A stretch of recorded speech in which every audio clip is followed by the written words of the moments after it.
Heading डालना advantage of microcontroller, advantage of embedded system.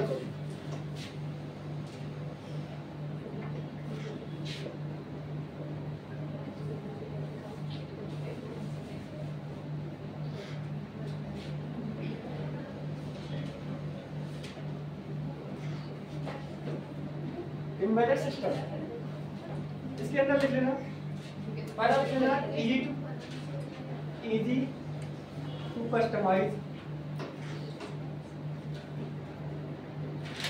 Easy to customise. दूसरा लिख लेना लो कॉस्ट, लो कॉस्ट,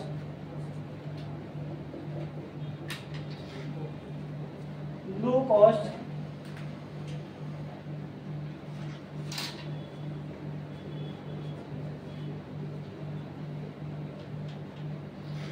अगला लिख लेना लो कॉस्ट हो गया, इजी टू मेंटेनेंस, इजी क्या होगा कस्टमाइज हो गया, और क्या हो जाएगा क्या पोर्टेबल भी लिख सकते हो, लेकिन पोर्टेबल नहीं था, पोर्टेबल कह सकते हो लेकिन पोर्टेबल भी हो सकते हैं, लेकिन पोर्टेबल आपका लैपटॉप से स्क्रीन हो गया, ठीक। पोर्टेबल की इसमें नहीं बता सकते, जैसे जैसे आपका एटीएम हो गया तो उसमें कोई पोर्टेबिलिटी नहीं हो सकती, एटीएम मशीन हो गई तो उसमें क्या पोर्टेबिलिटी होगी, तो ऐसा नहीं है। इजी टू कस्टमाइज हो जाएगा, लो कॉस्ट हो जाएगा। आगे लिख देना इनहेंस परफॉर्मेंस, परफॉर्मेंस क्या होगी इसकी इंक्रीज हो जाती है, सिस्टम की परफॉर्मेंस बढ़ जाती है, इनहेंस परफॉर्मेंस। अच्छा परफॉर्मेंस क्यों बढ़ रही है, क्योंकि हम कोई एक ही काम करा रहे हैं इससे ना, हम ये सारे काम इससे नहीं करा रहे। जब कोई एक ही काम आदमी करेगा तो क्या होगी, जाहिर सी बात उसकी परफॉर्मेंस क्या बढ़ जाएगी, बढ़ जाएगी, इनहेंस परफॉर्मेंस।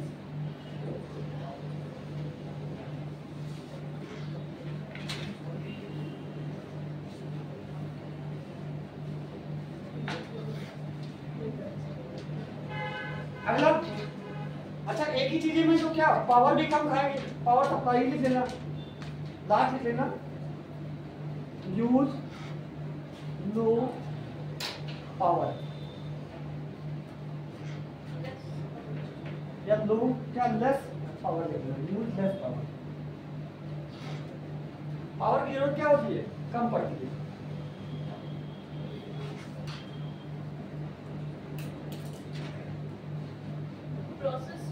अब इसके डिसएडवांटेज क्या हो जाएंगे, जैसे अगर इसके डिसएडवांटेज बताए जाए तो डिसएडवांटेज क्या है कि ये एक स्पेसिफिक काम करने के लिए बनता है, सारे काम इसमें नहीं कर सकते, ये एक डिसएडवांटेज हो जाएगा कि क्या करेगा ये स्पेसिफिक काम, जैसे आपका एटीएम हो गया वो फिर पैसे निकालने का काम करेगा, आपका माइक्रोवेव हो गया वो खाना बनाने का काम करेगा, आपका इंडक्शन हो गया वो भी क्या खाना बनाने का काम करेगा, आपका डिजिटल कैमरा वो भी क्या करेगा फोटो लेने का काम करेगा, लेकिन सारे काम उसके थ्रू हम नहीं करा सकते।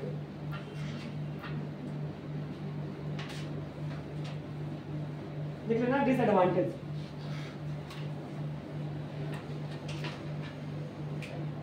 डिसएडवांटेज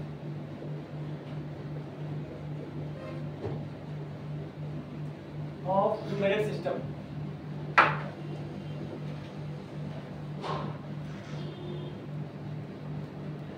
लिख लेना पहला लिख लेना use only for specific purpose,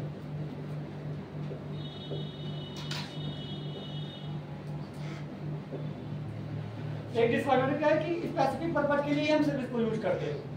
दूसरा क्या हो जाएगा कि इसमें मेमोरी वगैरह देखो हम उसी में दे रहे हैं तो मेमोरी बहुत कम होती है, हमारे पास लिमिटेड मेमोरी ही होती है, ऐसा नहीं कि हम उसमें सारा प्रोग्राम रन करा दें, मतलब सब कुछ उसमें स्टोर कर दें, तो इसमें मेमोरी का साइज क्या होता है बहुत कम होता है। देख लेना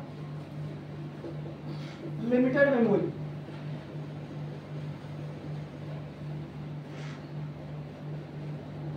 limited memory.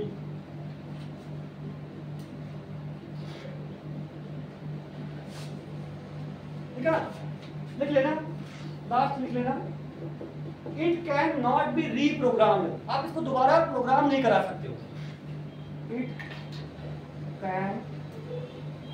Can not be रीप्रोग्राम्ड।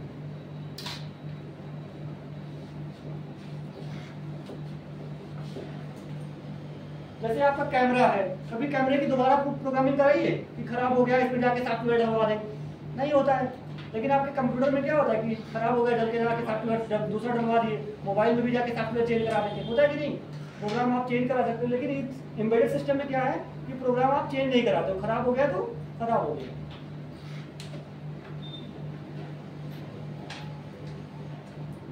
इसके बाद में हेडिंग डालना real time embedded system, real time embedded system.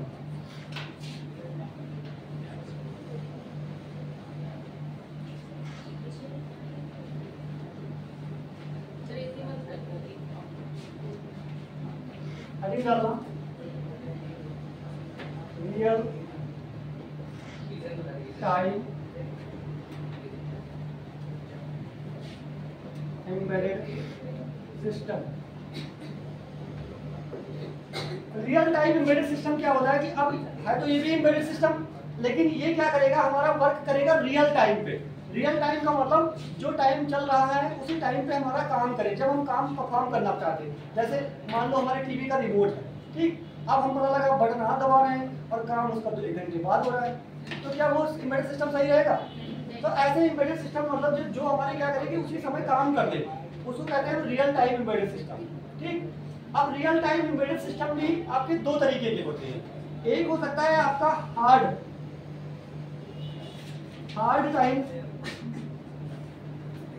Real time embedded system.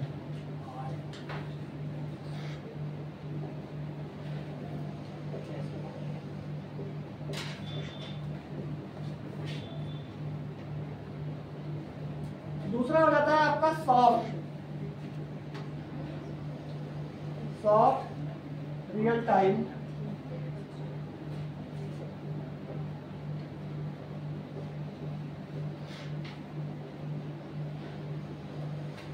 अब 2 तरीके से होता है, एक हार्ड होता है, एक सॉफ्ट होता है। आप लोगों ने हार्डवेयर सॉफ्टवेयर पढ़ा होगा, ठीक, लेकिन यहाँ पे ये हार्डवेयर और सॉफ्टवेयर को नहीं बता रहा है। यहाँ पे हार्ड का मतलब हो गया, जैसे आप लोगों ने सुना होगा कि हमारे पापा जी बहुत हार्ड हैं या बहुत सॉफ्ट हैं। सॉफ्ट मतलब होता है कि हमारी कुछ गलतियों को माफ कर देते हैं, होता है कि नहीं? लेकिन अगर हार्ड है या क्या होता है, तो वो हमारी एक भी गलतियों को माफ नहीं कर सकते। अगर गलती कर दी तो क्या है, मार पड़ी। लेकिन सॉफ्ट में क्या होता है कि वो हमको माफ भी कर देते, थोड़ा सा माफ कर सकते हैं, ठीक। तो वही चीज हो रही है यहाँ पे। हार्ड रियल टाइम जो होगा, हार्ड रियल टाइम का मतलब होगा कि इसमें आप अगर जो रियल टाइम है, जिस समय आपको काम कराना है वो सेम उसी समय पर ही होना चाहिए। आपको उसमें जरा सा भी एरर नहीं होनी चाहिए। अगर 1 सेकंड के भी डिफरेंस आया तो हो सकता है कि आपका अर्थ का अनर्थ हो जाए, ठीक। तो वहां पे हमको जरा सा भी एरर नहीं करानी। जैसे आपको मिसाइल लॉन्च करनी है, ठीक, तो मिसाइल लॉन्च करते समय आपको कैसा रियल स्टेट करना है, हार्ड रियल टाइम। जैसे मान लो एक हवाई जहाज की कम्युनिकेशन कराना है, हवाई जहाज से बातें करानी, जैसे हम लोग हवाई जहाज उड़ते हैं आसमान में, अब उसका कम्युनिकेशन कराना है नीचे से, ठीक। तो अब ये हवाई जहाज का जो कम्युनिकेशन कराना है, जैसे हवाई जहाज से जो बातें करनी है, उसके जो सिस्टम्स हैं वो सारे कैसे होने चाहिए, हार्ड टाइम, कि पता लगा उसको जरूरत पड़ी और जब तक वो कि थोड़ी देर बाद में अब पता लगा कि जैसे आप लोगों ने देखा होगा रिमोट, कभी बटन दबा रहे हो चली नहीं रहा, ठीक, हो सकता है थोड़ी देर बाद एक्सेस करें, हो सकता है आपका फोन थोड़ी देर बाद खुले, देखा कि नहीं? तो कुछ सिस्टम ऐसे होते हैं जो सॉफ्ट होते हैं कि उसमें थोड़ी बारी देर अलाउ होती है, वो चल सकती है।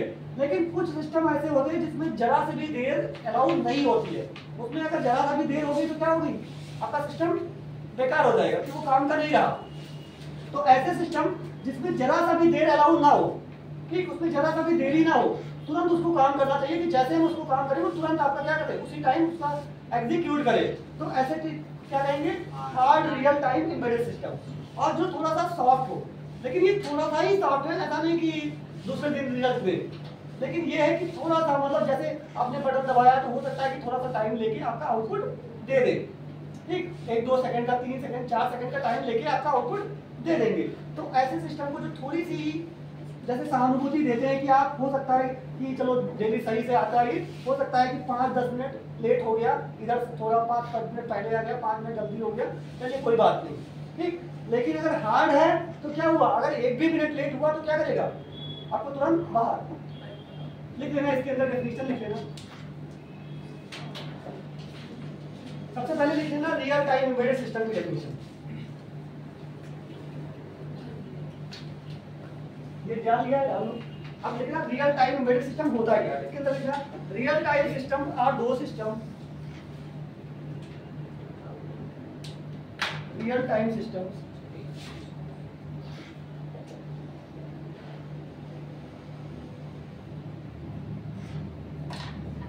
are those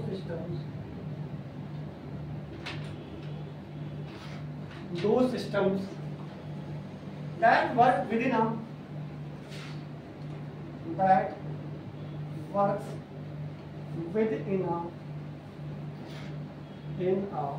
strict time limit। जो एक टाइम लिमिट है कि आपको उतने टाइम में क्या करना है, काम आपको कराना है, उसको क्या कहते हैं, रियल टाइम एम्बेडेड सिस्टम। लिख लेना they are two types.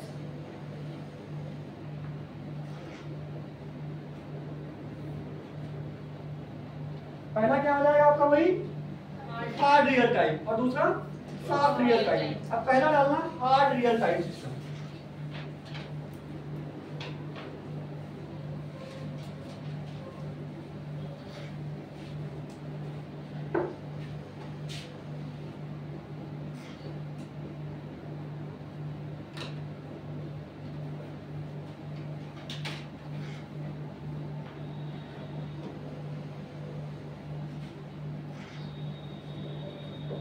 Hard real time embedded system, इसके अंदर लिख लो in hard real time system there is no flexibility in timing. यहां सिर्फ इतना लिख लेना there is no flexibility. Flexibility मतलब लचीलापन, कि जरा सा भी लचीलापन नहीं है, आप टाइम को चेंज नहीं कर सकते हो जरा सा। देयर इज नो फ्लेक्सिबिलिटी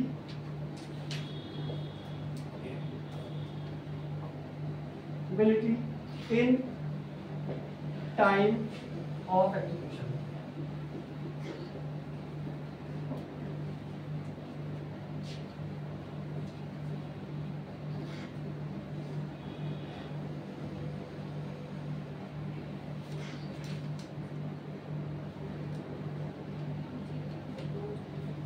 लिख लेना इसके अंदर इट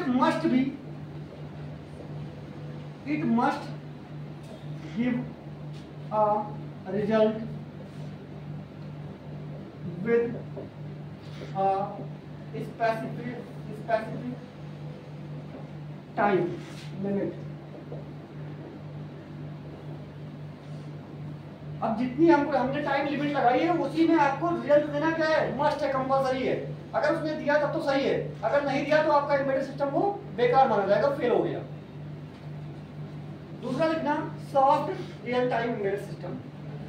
इसके एग्जांपल लिख लेना, जैसे आपका फ्लाइट कंट्रोल सिस्टम, इसकी एग्जांपल नोट कर लेना। एग्जांपल में लिख लेना फ्लाइट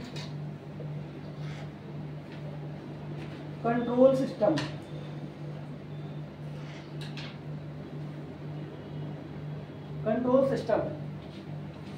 दूसरा लिख लेना missile guided system.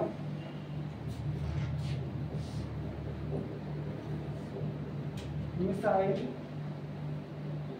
Guided system. अब जब इस जैसे आपका हो गया फ्लाइट कंट्रोल सिस्टम, इसमें हम जरा सा भी देरी नहीं कर सकते। आपका मिसाइल गाइडेड सिस्टम, उसमें भी जरा सा देरी, अब पता लगा हमने 1-2 सेकंड की देरी की, उतनी देर में तो क्या आ गई, मिसाइल हमारे अंदर आके देश को क्या कर दिया, कहीं पर ब्लास्ट कर दिया। अगर जरा सा भी देरी हुई तो क्या हुआ, जो हम करना चाहते थे उसका बिल्कुल अपोजिट हो जाएगा। अगला लिखना आप soft real time system. Erase कर देखो सर, एसी बंद कर दीजिए।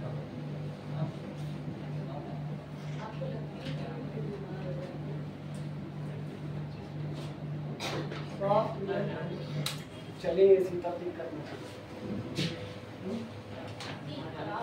लिखना soft real time system.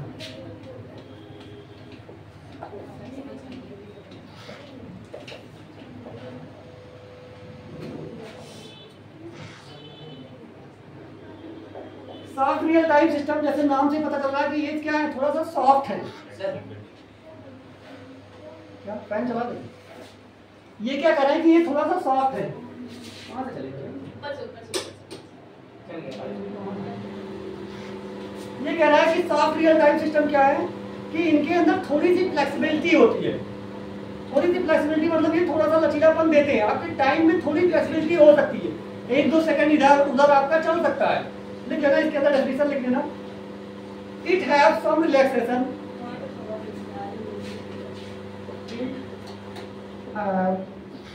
some relaxation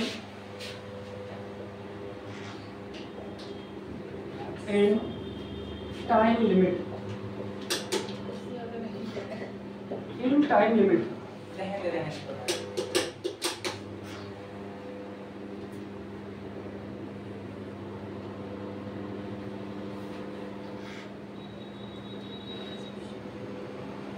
लिख लेना, here some flexibility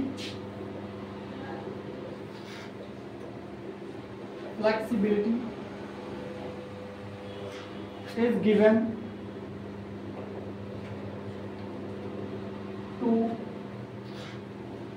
for deadlock condition। Deadlock condition क्या है? डेडलॉक कंडीशन वो है कि जहां पे आपका एम्बेडेड सिस्टम क्या होता है, फेल होता है, कि उसके बाद में उसके पास कोई ऑप्शन नहीं बचा। तो यहाँ पे क्या होगा, थोड़ी सी फ्लेक्सिबिलिटी दी जाती है। जैसे आपका वही मिसाइल गाइडेड सिस्टम हो गया या आपका एयर ट्रैफिक कंट्रोल सिस्टम हो गया, वहाँ पे जरा सा भी, वहाँ पे डेडलॉक में हम जरा सा भी छूट नहीं देते कि अगर आपने जरा सा भी ढील मतलब टाइम में चेंजेस हुआ तो वो डेडलॉक तुरंत होता है। डेडलॉक मतलब अब वो बेकार हो गया, वो उसका यूज करने लायक वो नहीं बचा। लेकिन यहाँ पे क्या करते हैं कि हम थोड़ा सा उसमें चेंजेस दे सकते हैं, थोड़ा सा हो सकता है लेट भी आउटपुट दे दे, तो कोई हमारा इतना ज़्यादा नुकसान नहीं होगा कि अगर 1-2 सेकंड लेट हो गया तो हमारा काम चल जाएगा। एग्जांपल लिख लेना इसके, जैसे सेट टॉप बॉक्स आपका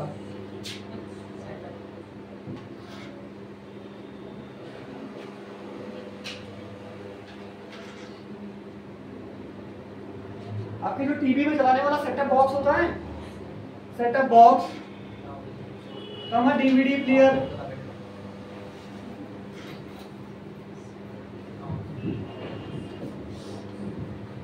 डीवीडी प्लेयर,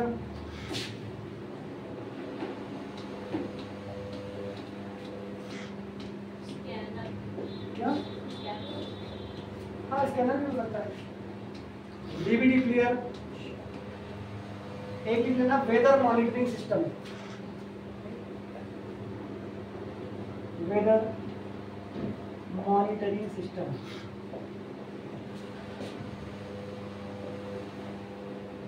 आप लोगों ने देखा भी होगा जो मौसम का अनुमान लगाता है क्या सही रहता है?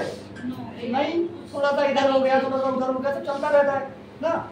लेकिन बिल्कुल एक्यूरेट रीडिंग अगर वो नहीं दे रहा है तब भी हमारा काम क्या हो रहा है, चल रहा है। वो अगर थोड़ा सा अनुमान लगा रहा है तब भी वो काम चल रहा है, तो उसको कहते हैं सॉफ्ट रियल टाइम सिस्टम। इसमें क्या हो, थोड़ा सा फ्लेक्सिबिलिटी दी जाती है उसके आउटपुट में कि अगर हल्का फुल्का नहीं भी सही दे रहा है, जैसे आपका डीवीडी प्लेयर हो रहा है कि हो सकता है कि आपने बटन दबाया है उसको चलाने का, लेकिन हो सकता है काम ना कर रहा हो, उस समय थोड़ी देर बाद वो रन करे, तो उसमें इतना कोई डेडलॉक की कंडीशन नहीं आ रही कि उसमें आपका पूरा बेकार हो गया।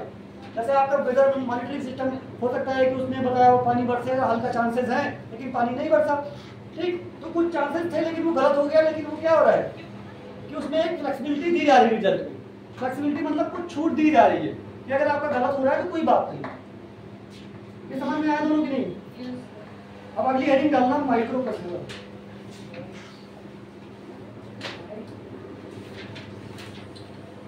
एम्बेडेड सिस्टम आपका हो गया।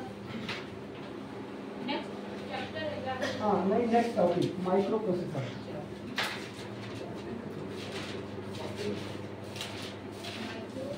माइक्रो कंट्रोलर के बारे में पूरा पढ़ लिया, माइक्रो प्रोसेसर।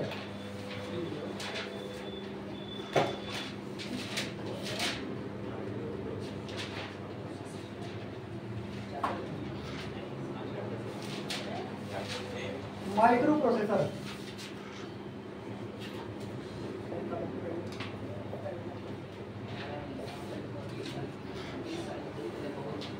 माइक्रो प्रोसेसर इसके अंदर लिखना कंप्यूटर सेंट्रल प्रोसेसिंग यूनिट। आपने सीपीयू पढ़ा कि नहीं? देखना CPU built on a CPU built on a, आपका जो CPU पूरा होता है डिब्बा देखा जो वो पूरा क्या होता है built on a single IC chip. उसमें क्या होती है एक आईसी चिप पड़ी होती है, ठीक। उसी चिप को हम कहते हैं माइक्रो प्रोसेसर। लिख लेना built on a single integrated circuit, built on a single integrated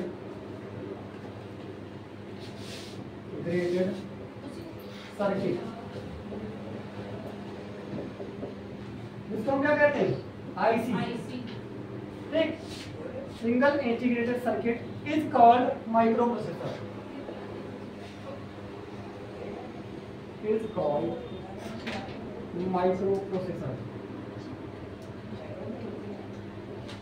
आ रहा समझ में?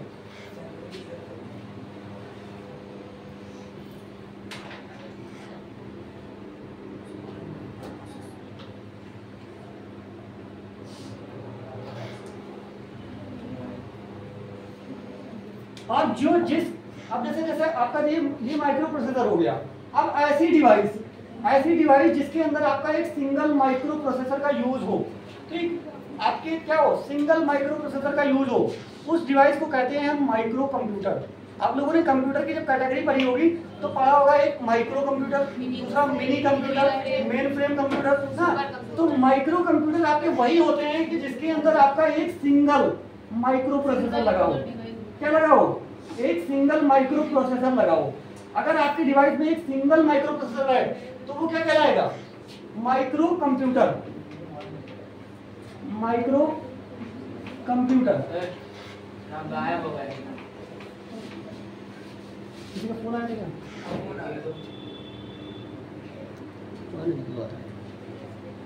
एक माइक्रो प्रोसेसर का जहां पे भी आपका एक सिंगल माइक्रो प्रोसेसर यूज हो जाएगा उसको क्या कहेंगे हम? Micro computer. अब जैसे आपका देखा होगा लैपटॉप में भी एक सिंगल माइक्रो प्रोसेसर यूज होता है। तो लैपटॉप किसका एग्जांपल हो गया? माइक्रो कंप्यूटर का। आपका फोन मोबाइल भी क्या हो गया? Micro computer. आपका टैबलेट, डेस्कटॉप में भी एक ही सीपीयू एक ही प्रोसेसर होता है कि नहीं? वो भी क्या हो जाएगा आपका? माइक्रो। आप लोगों ने जितने कंप्यूटर यूज किए हैं जनरली वो सारे क्या है? आपका डेस्कटॉप, लैपटॉप, आपका टैबलेट, मोबाइल, ये सारे आपके क्या है? Micro computer. वही अगर आप उसमें एक से ज्यादा माइक्रो प्रोसेसर यूज हो जैसे तो उसको कहते हैं मिनी कंप्यूटर। मिनी कंप्यूटर क्या होता है कि उसमें हो सकता है कि एक से ज्यादा माइक्रो प्रोसेसर यूज करें और वो किसी स्पेसिफिक काम को कराने के लिए बने होते हैं। वो जनरल पर्पज नहीं होते। जैसे हम लोग जनरली यूज करते हैं वो जनरल पर्पज नहीं होते। हो सकता है कि बैंक का पूरा एक सिस्टम मैनेज करने के लिए एक सिस्टम बना, एक कंप्यूटर बनाया गया तो उसमें क्या होता है कि एक से ज्यादा माइक्रो प्रोसेसर हम यूज करते हैं, उसको कहते हैं मिनी कंप्यूटर। लेकिन माइक्रो कंप्यूटर क्या है? जिसमें सिर्फ एक माइक्रो प्रोसेसर यूज हो। अभी बात समझिए। इसके बाद में लिखना हेडिंग डालना कंपोनेंट्स ऑफ माइक्रो प्रोसेसर। इसके एग्जांपल लिख लेना, माइक्रो प्रोसेसर के कुछ लिख लेना। Intel core i3, i5, i7, i9।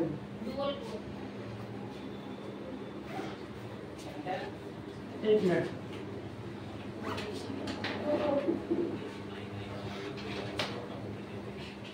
Example लिख लेना। जैसे आपका एक होता है पेंटियम डुअल कोर,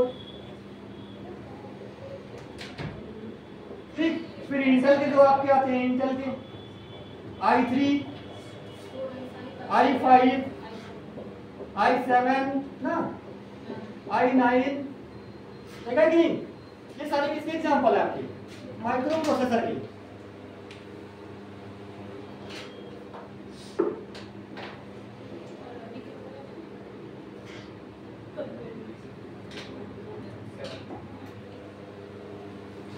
अब हेडिंग डालता हूं components of major parts of microprocessor. Parts of microprocessor. एक माइक्रो प्रोसेसर के क्या क्या पार्ट्स होते हैं? Parts of micro processor.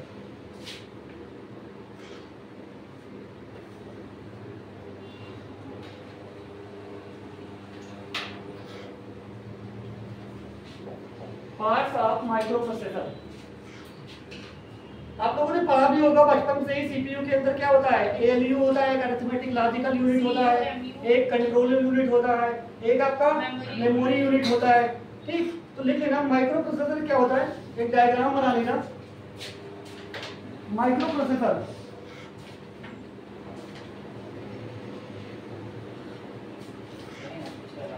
ये आपका क्या काम करता है कि ये इनपुट लेता है, क्या लेगा, इनपुट लेगा और इसको प्रोसेस करेगा और क्या करने देगा, आउटपुट आपको दे देगा। ठीक, इसके अंदर क्या क्या होगा आपका, एक होगा एएलयू, एक आपका हो जाएगा क्या, सीयू कंट्रोल यूनिट, सीयू, और एक लिख देना रजिस्टर एरे। क्या होगी कि बहुत सारे रजिस्टर की एक एरे होगी, रजिस्टर एरे।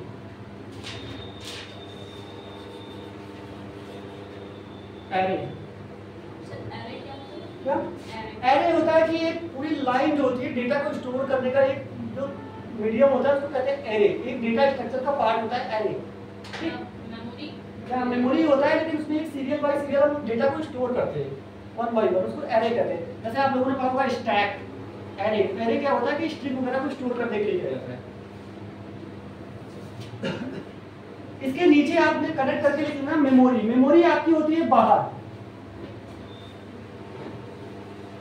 क्या मेमोरी प्रोसेसर के अंदर होती है, नहीं, वो कहाँ होती है, बाहर। लेकिन ये माइक्रो प्रोसेसर आपका मेमोरी से कनेक्ट रहता है, मेमोरी को इनपुट भी देता है, आपका मेमोरी में स्टोर भी करता है और मेमोरी से इनपुट लेता भी है। ये तीन चीजों से कनेक्ट है, एक इनपुट से, आउटपुट से और मेमोरी यूनिट से। इसके अंदर क्या क्या होते हैं, आपका एएलयू होता है, अरिथमेटिक लॉजिक यूनिट, सीयू आपका कंट्रोल यूनिट और आपकी रजिस्टर एरे होती है। अब इसको बताने की क्या जरूरत है कि एएलयू आपका क्या होता है, क्यों, एएलयू क्या होता है, अरिथमेटिक और लॉजिकल ऑपरेशन को करने के लिए। जैसे आपका एंड हो गया, नॉर हो गया, प्लस माइनस, जितने भी अरिथमेटिक और लॉजिकल ऑपरेशन है वो सारे करने के लिए कौन यूज होगा, एएलयू। सीयू आपका क्या होगा, कंट्रोल यूनिट, जितने भी आपको कंट्रोल करने के काम कराने हैं वो सारे कौन करेगा, आपका सीयू। और आपका हो जाता है लास्ट के रजिस्टर एरे। इसमें क्या होता है कि कई सारे रजिस्टर होते हैं जो क्या करते हैं, छोटे छोटे इंस्ट्रक्शन को होल्ड करने का काम करते हैं।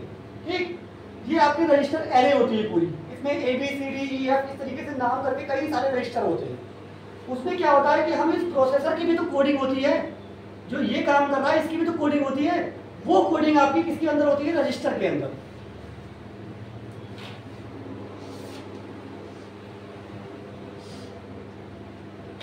इनपुट आउटपुट डिवाइस क्या होती है ये भी बताने की जरूरत नहीं है। ठीक, और एक हो जाएगा आपका कनेक्शन लाइंस। जैसे ये क्या है, कनेक्शन लाइंस, जो कनेक्शन का काम करेंगी। ठीक, इनपुट से माइक्रो प्रोसेसर को कनेक्ट करने का, उसका कनेक्शन कराएंगी, और आप माइक्रो प्रोसेसर से आउटपुट यूनिट का कनेक्शन कराएंगी, मेमोरी का कनेक्शन कराएंगी। कौन कौन सी, कनेक्शन यूनिट, कनेक्शन लाइन है, कनेक्शन यूनिट।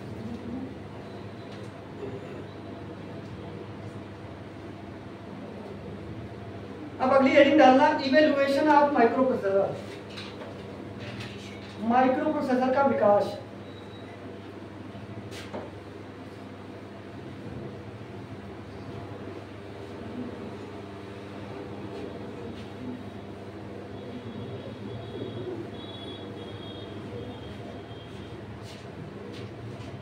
हेडिंग डालना इवोल्यूशन।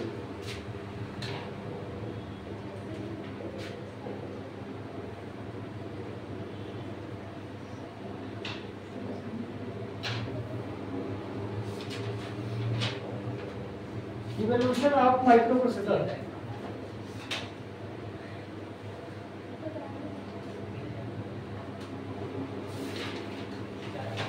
सबसे पहले इसे पॉइंट डाल के लिखना, first generation, first generation micro processor,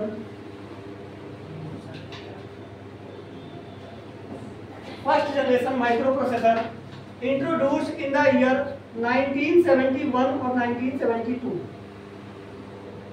जो आपका पहली जनरेशन के माइक्रो प्रोसेसर जनरेशन के वो कब आए थे, 1971 एंड 1972, लगभग 1971-72 में ये आए थे। ठीक, किसने बनाया था इसको, इंटेल ने। पहला माइक्रो प्रोसेसर किसने बनाया? इंटेल। इसका नाम था इंटेल 4004।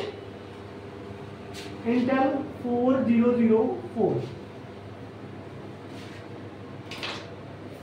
इसके सामने लिख देना इट वाज अ 4 बिट। ये कितने बिट का प्रोसेसर था? 4 बिट। अच्छा 4 बिट का मतलब क्या हो गया कि ये हर बार क्या करता था? 4 बिट की साइकिल में डेटा को प्रोसेस करता था।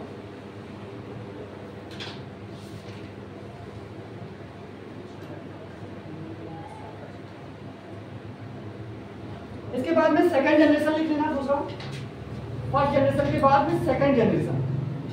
Second generation micro processor.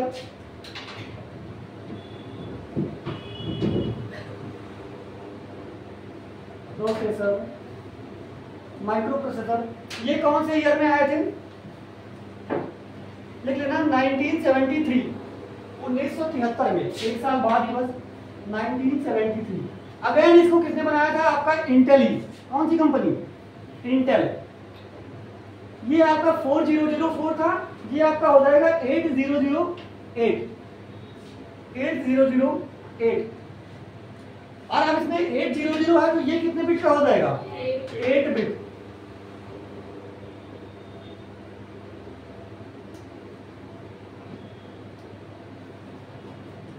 Processor.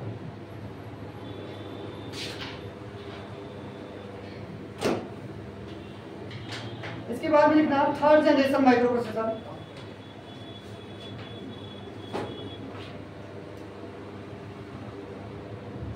Edit कर दे, बस ऐसे हेडिंग लिखना थर्ड जनरेशन। समझ जाओगे ना थर्ड जनरेशन क्या है माइक्रो प्रोसेसर। ईयर लिख लेना 1978। 1978। और उसके बाद में एग्जांपल लिख लेना। एग्जांपल में इंटेल 8086, इंटेल 8086 और इसके सामने लिख लेना 16 बिट। 16 बिट। एक और एग्जांपल लिख लेना G-Log Z800। G-Log Z800।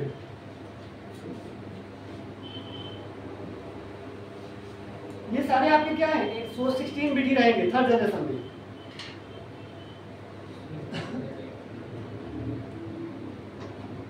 इसके बाद में फोर्थ जनरेशन डालना। ये क्वेश्चन आपके ऑब्जेक्टिव में पूछे जा सकते हैं कि कौन सी जनरेशन के कंप्यूटर में कौन से प्रोसेसर आए थे। जैसे पूछ लेगा कि आपका इंटेल 8086 ये किस जनरेशन का माइक्रो प्रोसेसर है?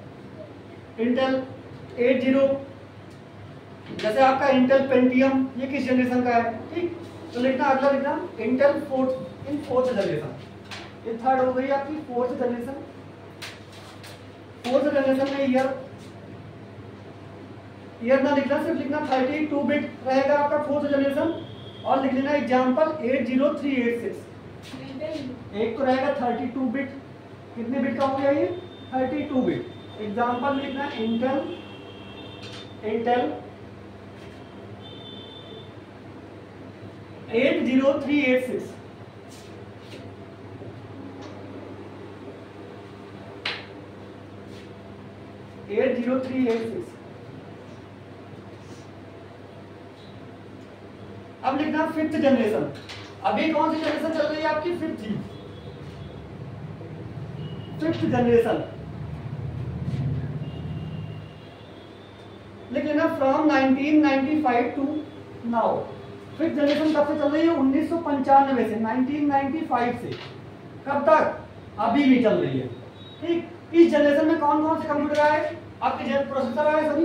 कौन कौन से? एक आ जाएगा आपका, जितने भी आपको नाम याद है, Intel Pentium, dual core, i3, i5, i7 Intel के ना, ये सारे किस जनरेशन के? आपकी फिफ्थ जनरेशन के।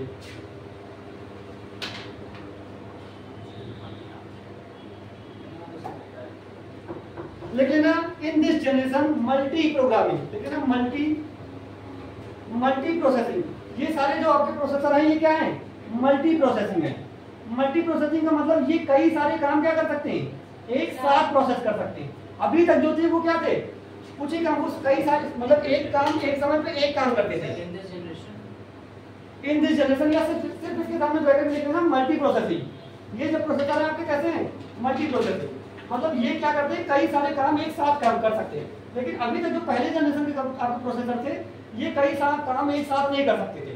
वो एक काम करते फिर दूसरा करते फिर तीसरा करते, इस तरीके से करते थे। लेकिन ये जो अब प्रोसेसर आ रहे हैं ये क्या करते हैं? हो सकता है आपने देखा होगा अपने कंप्यूटर में, आपने वीडियो भी चला लिया, आपने टेक्स्ट भी ओपन कर दिया, हो सकता है आपने इमेजेस भी, कैमरा भी ऑन कर दिया, वो सारी चीजें क्या कर रहा है? साथ में काम कर रहे हैं।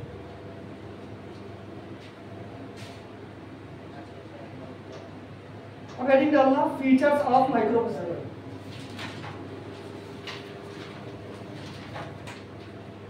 अब जैसे ये आपके जो फिफ्थ जनरेशन के हैं इसमें एक लाइन और लिख देना कि ये कितने बिट के होते हैं आपके? लगभग 64 बिट के। 64 बिट, ये चीज नोट जरूर नोट कर लेना। ये आपके जो फिफ्थ जनरेशन के प्रोसेसर है वो कितने बिट के हैं? 64 बिट। आप लोगों के जैसे लैब में भी ज्यादातर कंप्यूटर कितने बिट के हैं? 64 bit processor.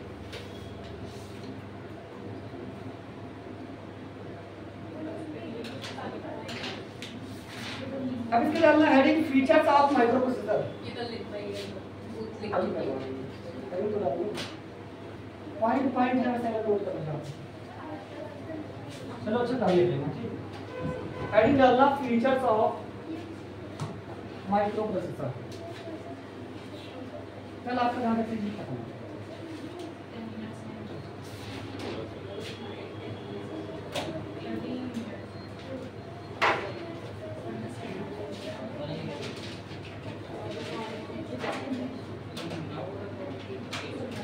Features of micro processor.